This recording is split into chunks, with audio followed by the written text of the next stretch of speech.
হিৰোল যেহেতু কেইটামান মুহূৰ্তহে বাকী গতিকে সন্ধিয়াৰ ভাগত যেহেতু এই মেচ আৰম্ভ হৈ পৰিব সকলো ক্ৰিকেট অনুৰাগীসকল বৰ্তমান আগ্ৰহী হৈ পৰিছে গতিকে এই মুহূৰ্তত কেনে পৰিৱেশে বিৰাজ কৰি আছে আমি ক্ৰিকেট অনুৰাগীসকলৰ মনৰ খবৰ জানিব বিচাৰিছো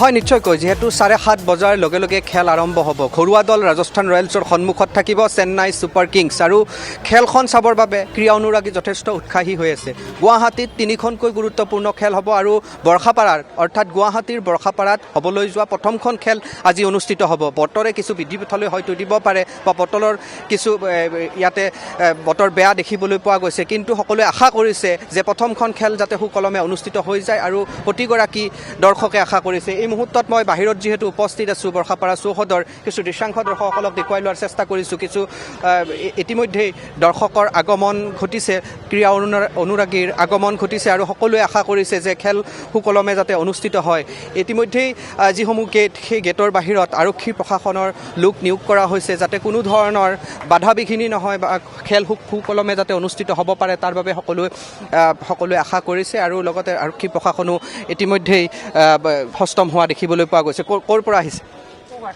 গুৱাহাটীৰে হয় যিহেতু গুৱাহাটীত অতিকৈ গুৰুত্বপূৰ্ণ তিনিখনকৈ খেল হ'ব আজি প্ৰথমখন খেল চেন্নাই ছুপাৰ কিংছক ছাপোৰ্ট কৰিব আহিছে নিশ্চয় চেন্নাই ধোনীক ছাপোৰ্ট কৰিব আহিছোঁ কিন্তু গম পাইছোঁ যে ধোনী যে আজি নেখেলে এমাহ নেখেলে বুলি গম পাইছোঁ এতিয়ালৈ মানে ফাৰ্ষ্ট হাফটো নেখেলেও গম পাইছোঁ সেইবুলি ধোনী বহুত ফেন হয় সেইকাৰণে ক্ৰিকেটৰ প্ৰেমী হয় সেইকাৰণে ক্ৰিকেট চাব আহিছোঁ তথাপি ঘৰৰ ল'ৰা আমাৰ ৰিয়ান পৰাগে যিহেতু এগেইনষ্ট টিমৰ ৰিয়ান পৰাগ ভাল হয় আমি বহুত গৌৰৱান্বিত হয় যে IPL আছাম টিমৰ আমাৰ ঘৰৰ ল'ৰা ইয়াৰে ৰিয়ান পৰাগে প্ৰথমবাৰ কৰিব কেপ্টেইনশ্বিপ কৰিব এজ এ পাৰ্মানেণ্ট কেপ্টেইন ভাল লাগিছে শুনি ধন্যবাদ জনাইছোঁ আৰু এনেধৰণে সকলোৱে চেন্নাই ছুপাৰ কিংছক ছাপোৰ্ট কৰাৰ বাবে আহিছে ক'ৰ পৰা আহিছে আৰু গোলাঘাটৰ পৰা আহিছোঁ চেন্নাই ছুপাৰ কিংছক হয় হয় ছাপোৰ্ট কৰোঁ চেন্নাই ছুপাৰ কিংছ যিহেতু ধোনী নাই হয় সেইটো এটা দুখ লাগিব অলপ তথাপিতো এতিয়া আমি যিহেতু খেল চাম বুলি টিকেট কৰিলোঁ এতিয়া আমি আহিছোঁ আৰু এতিয়া নিজৰ ভালপোৱা টিমটোকে ছাপোৰ্ট কৰিম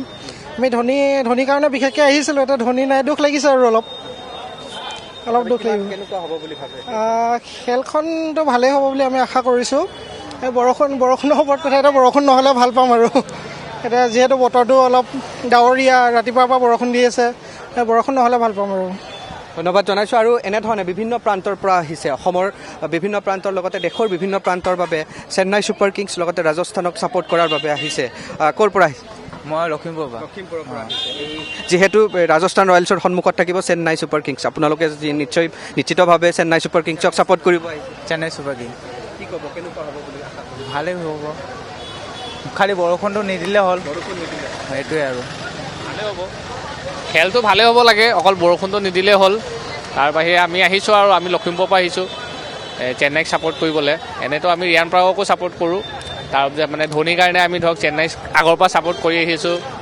আজিও চেন্নাইকে ছাপোৰ্ট কৰিম সেইখিনিয়ে আৰু কিন্তু অসমৰ বাবেও এটা ভাল খবৰ দিয়কচোন যিহেতু তিনিখনকৈ গুৰুত্বপূৰ্ণ খেল MIৰ লগত RCBৰ লগত লগতে চেন্নাই ছুপাৰ কিংছ হেৰিটোৰ জৰিয়তে ধৰক আমাৰ অসমক ৰিপ্ৰেজেণ্ট কৰিব পাৰিছে ভাল লাগিছে আমাৰো ভাল তিনিখন মেচ হৈছে তাৰপিছত বহুত মানুহ চবৰে একেলগত এখন মেচ দিলে ধৰক চবেই চাবলৈ সুবিধাটো নিমিলে আৰু এইবাৰ তিনিখন দিছে যিহেতু কিছুমানে সুবিধাটো মিলাই মেলি আহিবও পাৰিব চাবলৈ অকল বতৰটো ভাল থাকিলে হ'ল আৰু এইটোৱে আশাবাদী আৰু ধন্যবাদ এয়াই সকলোৱে আশা কৰিছে যে বতৰে যাতে বিধি পথালি নিদিয়ে সুকলমে যাতে খেলসমূহ অনুষ্ঠিত হৈ যায় সকলোৱে তাৰ প্ৰকাশ কৰিছে এয়া হৈছে মূল যিটো পথ আছে সেই মূল পথ কিছু সময় পাছতে এই মূল পথছোৱাৰে সকলো বাহনৰ চলাচল নিষিদ্ধ কৰা হ'ব কোনো বাহন ইয়াত এই ৰাস্তাৰে প্ৰৱেশ কৰিবলৈ দিয়া নহ'ব আৰু ইতিমধ্যে যান বাহন আৰক্ষীয়েও কিছু নীতি নিৰ্দেশনা দিছে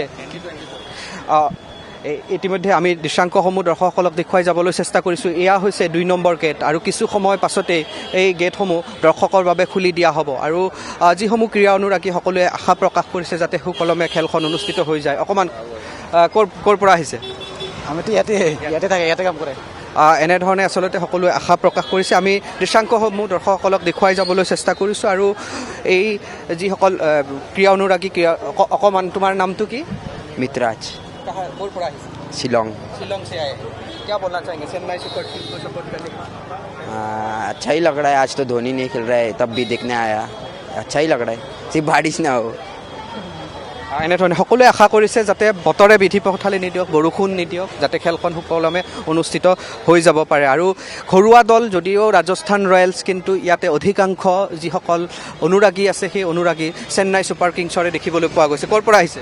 শিলচৰৰ পৰা শিলচৰৰ পৰা আহিছে। চেন্নাই ছুপাৰ কিংছক ছাপোৰ্ট চেন্নাই ছুপাৰ কিংছক ছাপোৰ্ট কৰিছোঁ অলপ। কিন্তু মাহী ভাই নাই। মাহী ভাই নাই, এইটোতো অলপ বেয়া লাগিছে, কিন্তু কি কৰিম আৰু এইটোতো কিছু কৰাৰ নাই। তাৰপৰে তো আশা আছে মেট্টো জিতিব লাগে।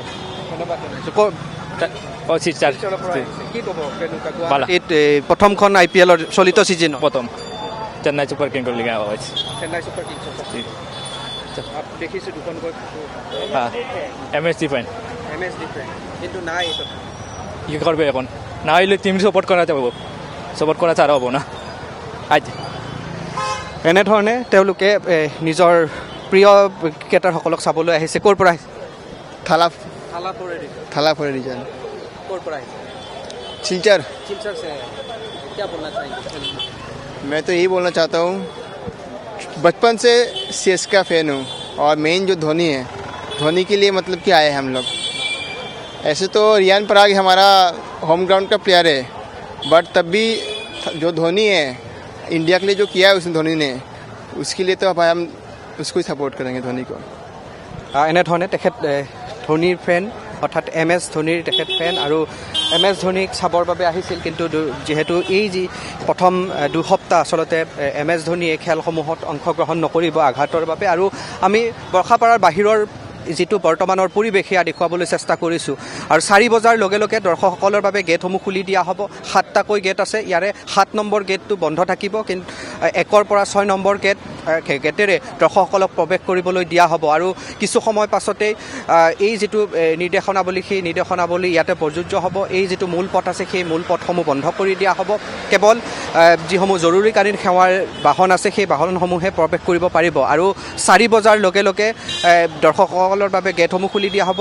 5:30 বজাৰ লগে লগে দুয়োটা দলৰ খেলুৱৈসকল আহি উপস্থিত হ'ব আৰু ভিতৰত প্ৰৱেশ কৰিব। অৰ্থাৎ সন্ধিয়া 7:30 বজাৰ লগে লগে সেই খেলখন অনুষ্ঠিত হ'ব। 7 বজাত টছ হ'ব। সকলো উৎসাহেৰে বাট চাইছে যাতে বৰষুণ নিদিয়ে, খেলখন সুকলমে যাতে অনুষ্ঠিত হৈ যাবলৈ পাৰে। আমি পৰৱৰ্তী সময়ত কেনেধৰণৰ পৰিৱেশ হয় সেয়াও দেখুৱাই যাবলৈ চেষ্টা কৰিম। এই মুহূৰ্তত কেনেধৰণৰ পৰিৱেশ সেই আমি ND24 দৰ্শকসকলক দেখুৱাবলৈ চেষ্টা কৰিলোঁ।